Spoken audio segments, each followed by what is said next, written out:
ಇವತ್ತು ಉಪ್ಪಿಟ್ಟನ್ನ ನಾನ್ ತಿನ್ನಲ್ಲ ಅಂದಿದ್ಕೆ ನಮ್ಮಮ್ಮ ತಿನ್ನೋವರೆಗೂ ಬಿಡ್ಲಿಲ್ಲ. ಮನೆಗೆ ಉಪ್ಪಿಟ್ಟು ಮಾಡೋರ್ ನಾನ್ ತಿನ್ನಲ್ಲ ಕೈಣ. ಇವತ್ ಬೆಳಗ್ಗೆ ಎದ್ದಾಗ ಟೈಮ್ ಅಂತೂ ಇಷ್ಟ ಆಗಿತ್ತು. ಸಾರಿ ವಿಡಿಯೋ ಸ್ಟಾರ್ಟ್ ಮಾಡಿದಾಗ ಇಷ್ಟ ಆಗಿತ್ತು ಟೈಮ್. ಹೊಟ್ಟೆ ತಾಳ ಆಗ್ತಿತ್ತು ಅಂತ ಅಡ್ಗೆ ಮನೆ ಕಡೆಗೆ ಬಂದ್ರೆ ಇವತ್ ನಮ್ಮನೇಲಿ ಉಪ್ಪಿಟ್ಟು ಮಾಡ್ಬಿಟ್ಟಿದ್ರು. ನಮ್ಮಮ್ಮ ಮಾಡಿದ ಉಪ್ಪಿಟ್ಟು ತಿನ್ನೋ ಭಾಗ್ಯ ನಂದೇನೆ, ಯಾಕಂದ್ರೆ ನಮ್ಮಮ್ಮ ಉಪ್ಪಿಟ್ಟು ತಿನ್ನಲ್ಲ ಅಂದ್ರೂ ಹಾಕೊಟ್ಟಿದ್ರು. ಮನೆಗೆ ಉಪ್ಪಿಟ್ಟು ಮಾಡೋರ್ ನಾನ್ ತಿನ್ನಲ್ಲ ಕೈಣ. ಈಗಂತೂ ಅರ್ಧ ಪ್ಲೇಟ್ ಉಪ್ಪಿಟ್ಟು ತಿಂದೆ. ಸ್ಕೂಲ್ಗೆ ಹೋಗುವಾಗ ಅಳ್ಕೊಂಡ್ ತಿಂತಿದ್ದೆ, ಆದ್ರೆ ಈಗಂತೂ ಅಪ್ಡೇಟ್ ಆಗಿದ್ದೀನಿ. ಯಾರು ಬರೆದ ಕಥೆ. ಆಮೇಲೆ ನಮ್ಮ ಅಮ್ಮನ್ ಕರ್ಕೊಂಡು ನನ್ ಕಂದಮ್ಮನ್ ಜೊತೆ ನಾನು ಹೊರಟಿದ್ದೆ ಹಾಸ್ಪಿಟಲ್ಗೆ. ಯಾಕೆ ಏನಾಯ್ತು ಅಂತ ಅಂದ್ರೆ ನೋಡಿದವರೆಲ್ಲ ಕೇಳೋರು ಪಿಂಪಲ್ಸ್ ಯಾಕೆ ಮುಖದಲ್ಲಿ ಇಷ್ಟೊಂದಿದೆ ಅಂತ. ಅದನ್ನ ಹೋಗ್ಸೋದಿಕ್ಕೇನೆ ಹಾಸ್ಪಿಟಲ್ಗೆ ಹೋದೆ. ಡಾಕ್ಟರ್ನ ಕನ್ಸಲ್ಟ್ ಮಾಡಿ ಅವ್ರು ಬರ್ಕೊಟ್ಟಿದ್ದಂತಹ ಅಷ್ಟು ಮಾತ್ರೆಗಳನ್ನ ಮತ್ತೆ ಇಂಜೆಕ್ಷನ್ ನ ತಗೊಂಡೆ. ಫೇಸಲ್ ಗುಳ್ಳೆ ಆಗಿರೋದಕ್ಕೂ ಇಂಜೆಕ್ಷನ್ ಕೊಡ್ತಾರ ಅಂತ ನಮ್ಮ ಅಮ್ಮ ನಗ್ತಿದ್ರು.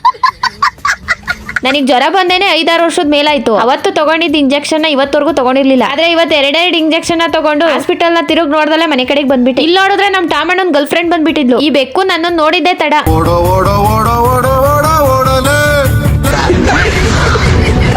ಆ ಬೆಕ್ಕು ಟೆರೆಸ್ ಮೇಕ್ ಬಂದಿದ್ಕೆ ನಮ್ ಟಾಮಣ್ಣ ಕೂಡ ಬಂದ. ಆದ್ರೆ ನಮ್ ಟಾಮಣ್ಣನ್ ಗರ್ಲ್ ಫ್ರೆಂಡ್ ಟಾಮಣ್ಣಂಗೆ ಟಾಟಾ ಬೈ ಬೈ ಹೇಳಿ ಹೋಗ್ಬಿಟ್ಟು. ಗರ್ಲ್ ಫ್ರೆಂಡ್ ಹೋಗ್ಬಿಟ್ಲಲ್ಲ ಅನ್ನೋ ಫೀಲಿಂಗ್ ಅಲ್ಲಿ ನಮ್ ಟಾಮಣ್ಣ ಈ ಕೂತಿದ್ದ.